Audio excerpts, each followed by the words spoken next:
नमस्कार. अण्णाभाऊ साठे लिखित फकीरा या कादंबरीच्या 12व्या भागाचं वाचन आज आपण ऐकणार आहोत. अति उंच अशा सह्याद्रीच्या पाठीवरून ती सर्व माणसं बेडसगावकडे निघाली होती. त्यावेळी ती महाराष्ट्राचं भूषण सह्याद्रीप्रमाणेच विशाल भासत होती. परिस्थितीनं त्यांना धनुष्याच्या कमानीप्रमाणे घडवलं होतं. लहानशा पाऊल वाटेने ते सर्व एकामागं एक चालत होते. कोणीही घाई करीत नव्हतं, कारण अजून सूर्य बराच वर होता. तोही मंदगतीनं विशालगडाच्या शिखरावरून चालत होता. त्याच्या किरणांनी वारणाकाठ सोन्याच्या राशीसारखा दिसत होता. किर्र झाडीच्या मस्तकावर रुपेरी रंगच जणू आकाशातून सांडत होता. डोंगर बोलत होता. पाखरं सुरकांड्या घेत आपापल्या घरट्याकडे जात होती. काही घरट्यात किलबिल होती, तर काही फांद्यांवर बसून गोड गीत गात होती. आष्टीच्या धोत्रानं कंबर बांधून फकीरा गबऱ्यावर बसला होता आणि निश्चल बसून समोर पाहत होता. बेडसगावात काय होणार याचा विचार तो करीत निघाला. त्याचा चेहरा भलताच गंभीर झाला होता. वावटळीत पाचोळा सापडावा तसा तो विचारात गिरक्या घेत होता. सरकारी खजिना लुटला म्हणून सरकार आकाशपाताळ एक करील, मग आपलं काय होईल? आई, थोरली आई, सरू आणि दौलती यांना कोण मग? आणि आपण येतेवेळी आईला हे सांगितलं नाही. चूक केली. बेडसगावचा खजिना आपण लुटणार हे आईला न सांगून आपण चूक केली. या विचाराची हुरहुर फकीराच्या काळजात बोचत होती. पण गबऱ्या निर्भयपणे त्याला क्षणाक्षणाला पुढंच नेत होता. बळी हातात मुसळासारखी काठी घेऊन झेपा घेत होता.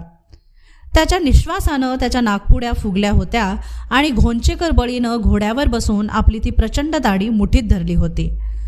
वारा भन्नाट येऊन त्या दाढीला विस्कटीत होता. मुरा वरचेवर मिशा चापून चोपून नीट बसवीत होता.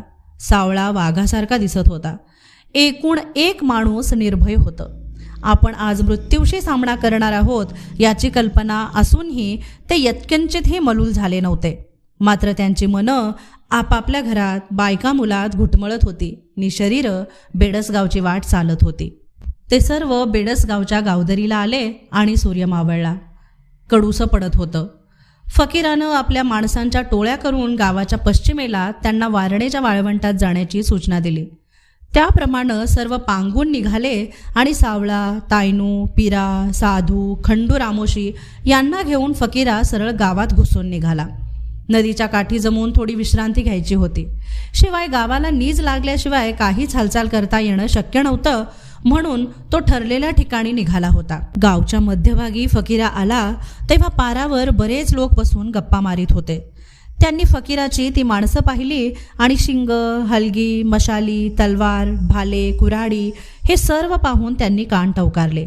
काहींना तर राहावलं नाही. त्यांनी धीर करून विचारलं, कोण गाव पाहुणं? तेव्हा चटकन सावळा म्हणाला, बुक्कलपूर. आमचा तमाशा हाय. लगेच तायनू महार म्हणाला, आमची माणसं मोरे गेली का? नाही बा. एक गावकरी तरुण चटकन म्हणाला, पर नाच्या कुठं आहे व तुमचा? तेवच तर मोर गेला या. तायनू म्हणाला, आज सांजला दिसेल की तेव तुम्हासनी. म्हणजे तुमचा तमाशा हात आमच्या गावात होणार आहे म्हणता? एका गावकऱ्यानं चेकाळून विचारलं आणि सावळा म्हणाला, हो, बामणाच्या वाड्यामोर आज आमचा तमाशा उभा राहणार हाय. मग काय मज्जा हाय. सर्वच गावकरी म्हणाले आणि फकीरा हा त्या तमाशातील सरदार असावा असा तर्क करू लागले आणि फकीरा गावाबाहेर पडला. तोंड ओळख मोडली होती. वारणाकाठ कष्टाळू शेतकऱ्यांप्रमाणे निश्चल झाला होता. कुठंही हू की चू होत नव्हतं. सर्वत्र सामसूम झाली होती. अंधाराच्या जाड थरानं सर्व चराचर झाकलं होतं.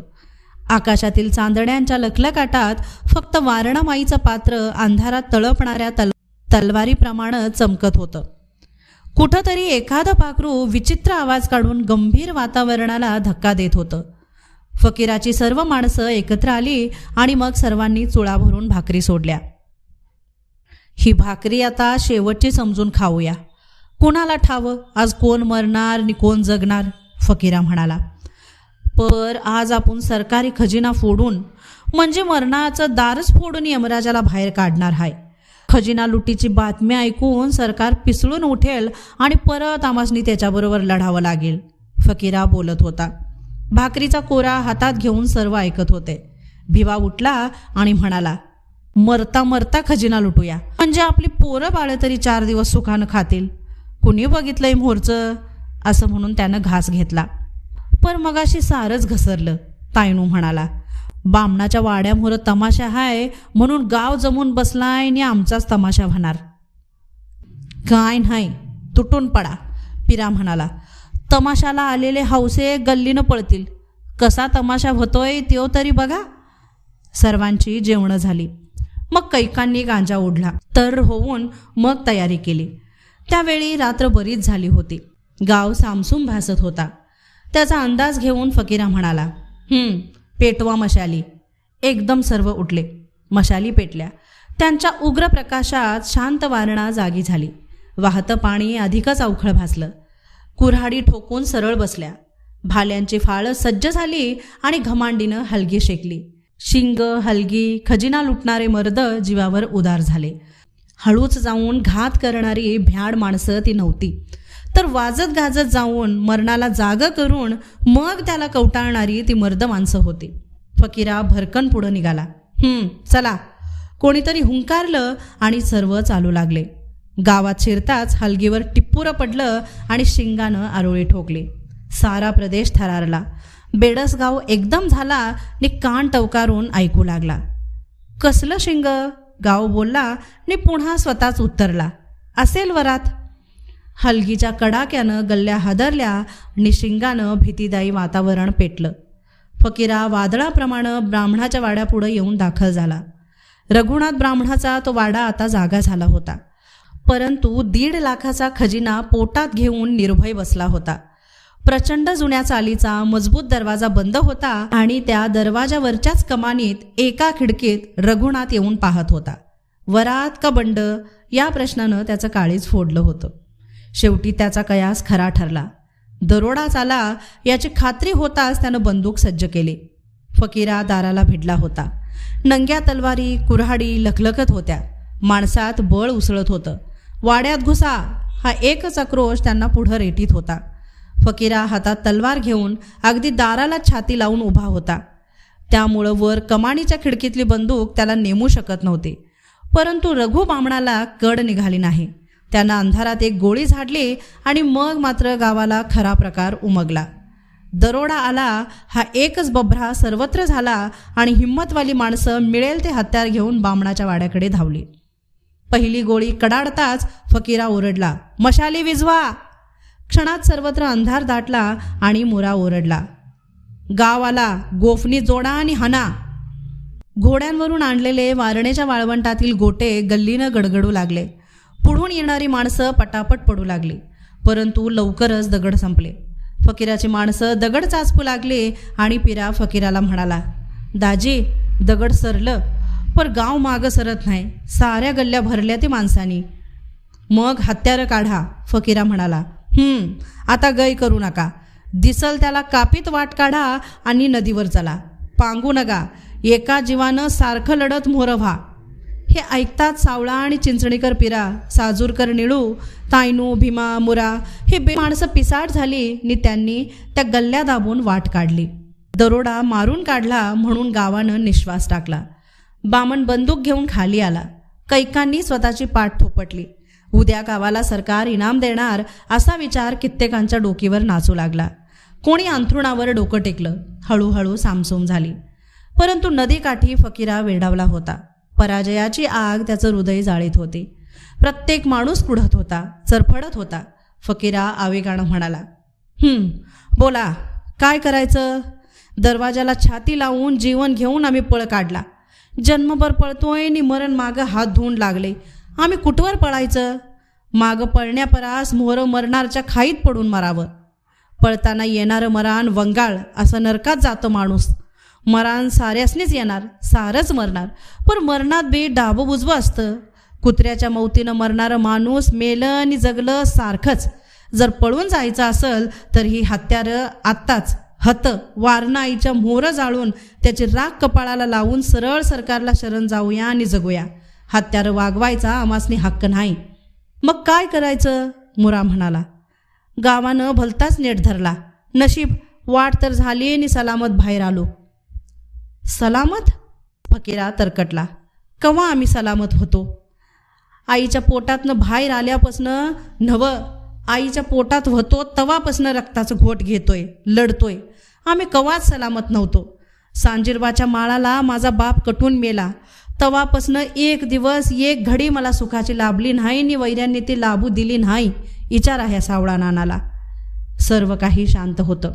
फकीरा बोलत होता आणि ती पेटती माणसं हळूहळू फुलत होती. पुन्हा वारणाकाठ तप्त होत होता. थोड्याच वेळात थकवा दूर झाला. वारणेचं थंड पाणी पिऊन माणसं तरतरीत झाली आणि पुन्हा त्यांच्यात झुंजेची ऊब उठली. हां, चला तर परत, तायनू महार उठून म्हणाला. आता झटून दार फोडू नाहीतर कटून मरू. चला चला, सर्वच बोलले नि पिरा कुऱ्हाड ठोकून गरजला. शेका हलगी, उठा. आता जर बेडस गावाला पाठ दावीन तर बापाचं नाव सांगणार नाही. सावळा गुरगुरला आणि सर्वत्र चेव आला. टक्कर घेऊन मरण्याची उर्मी सर्वांच्या अंगात संचारली आणि पुन्हा हलगी शेकली. पुन्हा वाळवंटाचे दगड पोत्यात भरले नि तलवारी सज्ज झाल्या. क्षणात पुन्हा हलगीचा कडकडाट झाला. पुन्हा दुप्पट जोरानं शिंग खेकाळलं आणि दाही दिशा दणाणून गेल्या. पळून गेलेले दरवडेखोर पुन्हा माणसं जमवून आता निर्वाणीची झुंज देण्यासाठी आले. कदाचित त्यांनी पुन्हा दुप्पट माणसं आणली असतील आणि आता ते मुळीच हटणार नाहीत. उलट आम्ही सरकारसाठी फुकट काय म्हणून मरायचं, असा विचार कैकांनी बोलून दाखविला. खजिना सरकारचा, राखणदार बामण नि लुटणारे चोर, मग आम्ही का मरायचं, हा असा पोक्त विचार करून गाव स्वस्थ बसला. धडाडीची माणसं पहिल्या उमाळीनं उठली, पण दुसरं कोणीच येत नाही असं पाहताच त्यांनी काढता पाय घेतला आणि फकीरा रघु बामणाच्या वाड्यापुढं आला. बंदुकीच्या आटोक्याबाहेर स्वतःची माणसं उभी करून त्यानं नाकी दाबली. गल्ल्या रोखल्या नि पिरा, मुरा, तायनू, घमा, साधू यांना घेऊन तो दाराला भिडला. बामणाची बंदूक त्यांच्या डोक्यावरून गोळी झुगारीत होती आणि फकीरा दरवाजा फोडण्याचा विचार करीत होता. सर्वत्र दंगल सुरू झाली. एकाएकी पिराला सुचलं आणि तो समोरचे चिरे उचलून त्या दारावर घालू लागला. त्याचा तो पिसाटपणा बळीच्या अंगात शिरला. मग सारीच पलवान माणसं पुढं आली आणि त्यांनी मोठमोठे दगड घालूनच तो प्रचंड दरवाजा मोडून काढला. खिडकीतून तोंड काढून गोळ्या झाडणारी बंदूक उलटण्यापूर्वीच हत्यारांनी वाड्याचा चौक भरला. मुरा, बळी, घमांडी यांनी परसदार फोडून बंदूक हिसकली होती. हातची बंदूक जाताच रघु बामण अंधारात गडप झाल्यामुळं मुरा बेचैन होऊन त्याला शोधित होता. फकीरा चौकात आला तेव्हा बामणाचा प्रतिकार संपूर्ण मोडून पडला होता. वाड्यात अंधार होता. बाहेरची शांतता प्रस्थापित करून मशाली वाड्यात येताच रघु बामण एका खोलीपुढं तलवार घेऊन उभा असलेला दिसला. आपली मुलं, बायका, तरुण मुली यांना एका खोलीत बंद करून तो एकटाच त्यांच्या अब्रूचं रक्षण करण्यासाठी उभा होता. त्याला पाहताच फकीरा म्हणाला, कोण हाय त्यो? मी आहे, वाड्याचा मालक. रघु बामण तीक्ष्ण स्वरात म्हणाला. रघुनाथ बामण. बराच जीव धरलाय, फकीरा म्हणाला. आज ह्या वाड्याचा मालक मी हाय. खजिना कुठं हाय? वाट सोडून बाजूला हो. मी बाजूला सरणार नाही, रघु बामण पिसाट होऊन ओरडला. आणि कोणाला पुढं येऊ देणार नाही, असं म्हणून त्यानं हातातील तलवार झाडली. पोलादी पात्याला जोराचा हिसका बसून ते हत्यार थरारलं. फकीरा एकदम पेटला.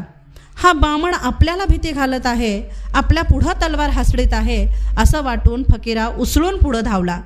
कमरेची तलवार खसकन ओढून तो म्हणाला, तलवारीला मी डरणार नाही नि खजिना लुटल्या वाचून मागं सरणार नाही. माझी वाट सोड. तो मरावं असं मला वाटत नाही. पर त्याला मरावं असं वाटतंय नवं, तायनू पुढं होऊन म्हणाला आणि त्याला अडवून फकीरा खेकसला. कुठं आहे खजिना? तिकडे आहे, तुझ्या पाठीमागच्या खोलीत. बामणही तितक्याच जोरात खेकसला. फकीराला आश्चर्य वाटलं.